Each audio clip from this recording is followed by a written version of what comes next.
Hi, today we're going to look at Oversimplified World War One. And as you know, I'm not only a music channel, I hope you know that. I also react to other videos such as this one, history videos, and stuff like that.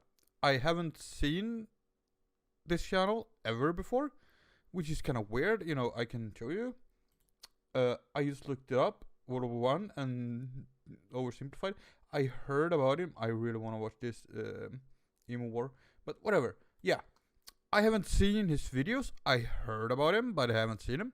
I heard it was pretty funny. You know, oversimplified, of course.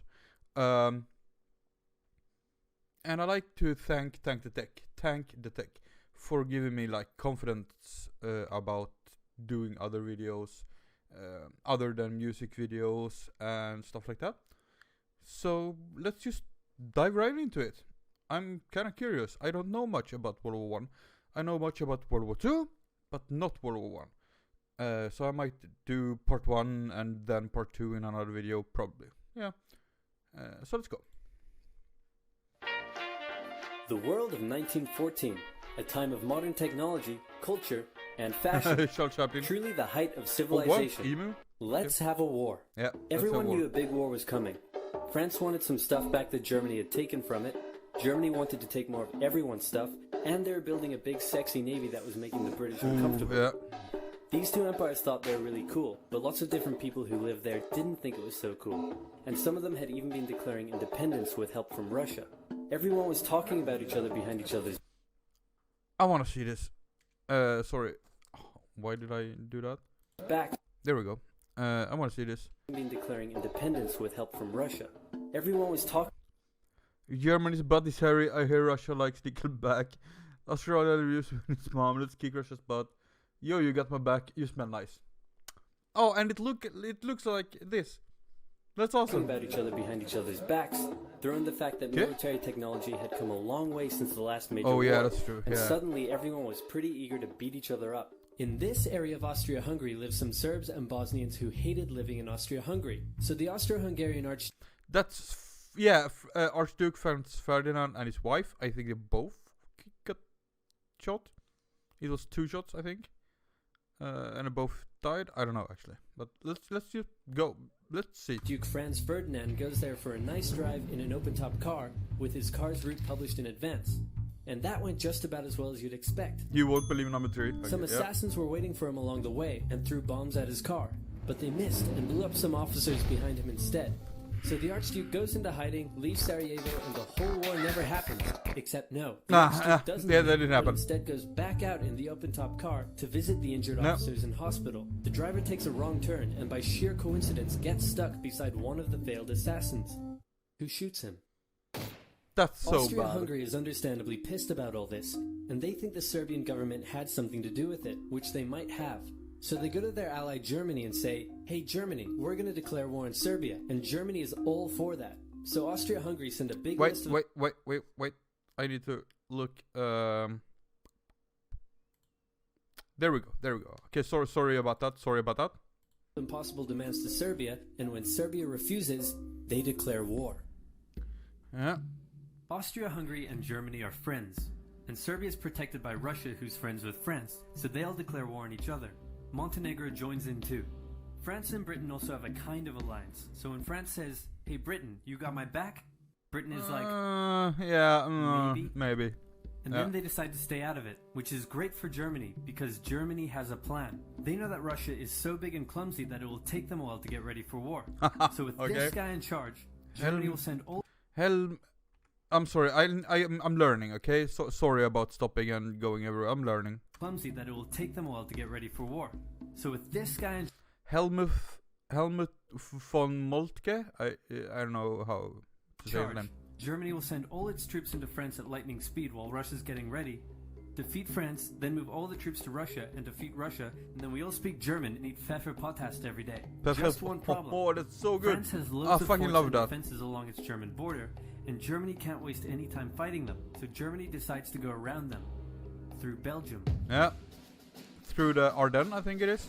Belgium is neutral, but not Germany there, but wants to yeah. march 750,000 troops through it to get around France's defenses. They're hoping Belgium will just kind of sit down and shut up, but they don't. They fight back. And they're pretty good too, so they slow the Germans down. What's worse is that Britain shows up, and they're pretty pissed that Germany's invading neutral countries. So now Britain declares war on Germany. So Germany push on through Belgium and commit some atrocities along the way. Ooh. They also wear spikes and sometimes skulls on their uniform. So if you're trying to not look like the bad guys, good job. Yeah, They yeah, have a yeah. propaganda extravaganza, and this starts having an influence around the world, notably in America. The US President Woodrow Wilson sees himself as a bit of a Jesus figure and spends most of the war trying to get everyone to just hug it out. But there's also a large population of ethnic Germans living in the United States, and when the war first broke out, they were like, yay, Germany. But now that they're committing atrocities in Belgium, they're less enthusiastic. Let's play Spot the French Soldier. Obviously there. Did you see him? Yeah. Easy, right? Yeah. He's wearing a bright blue uniform with red trousers. And do you know who else spotted him easily too? Germans. The Germans. Yeah. So when the French were slowly marching in columns through the countryside, the Germans easily tore them to shreds with their giant guns. All the nations involved in this war... Wait, I'm sorry for covering. War is an adventure, bayonet charges are cool. Cavalry is really effective, dying for country is awesome. went in Okay, with okay, an okay. old school war mentality, Nah, yeah. and all of them had to update their uniforms and tactics a lot during the Great War. Because this war was going to be like nothing anyone had ever seen before. Russia's ready for war, and way earlier than expected. Gulp. Hey, Austria-Hungary, can you get on top of that? Oh yeah, sure, we've got this. Nope. Nope. So Germany has to send some troops back to the east to defend against the Russians.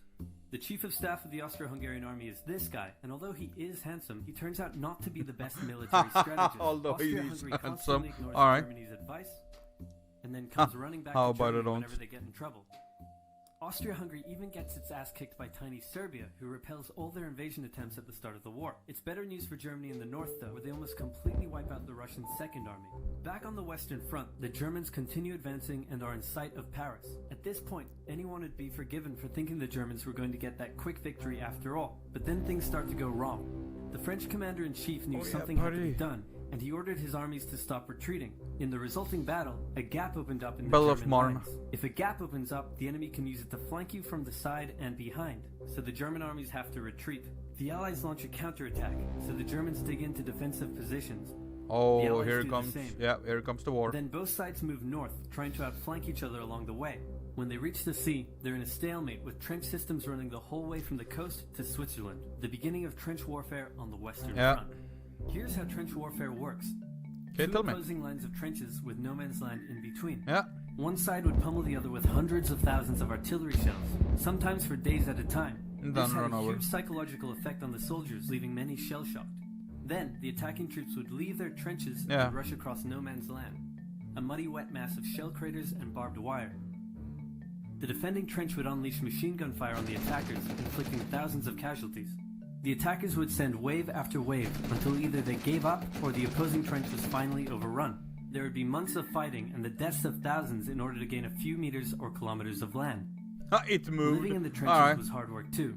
Corpses, mud that could swallow you whole, pools of poisonous water, rats, disease, Ooh, the yeah. smell. It's insane that millions of soldiers put up with these conditions, and commanders ordered them to do so for years. Oh, okay, already ending. Alright, I'm actually gonna do part 2 in another video. So, I mean, this was a perfect explanation. Wait, I need to do something. There we go. I ADHD, so I need to, yeah, just do stuff. This was perfect. I fucking loved it. It was a good way to actually learn how it works. Or what happened in the beginning. I really liked it. So yeah, see you in part 2. I'm actually gonna release it at the same time, probably. Just 1 minute, you know. I'm actually gonna do it. So, this was perfect. The Archduke Franz Ferdinand, I knew he was shot because of Sabaton, of course, you know, Sarajevo. So yeah, this was amazing actually. So let's see you in part 2. In just a minute if you want to watch. If you want to. So thank you for watching and I'll see you in part 2.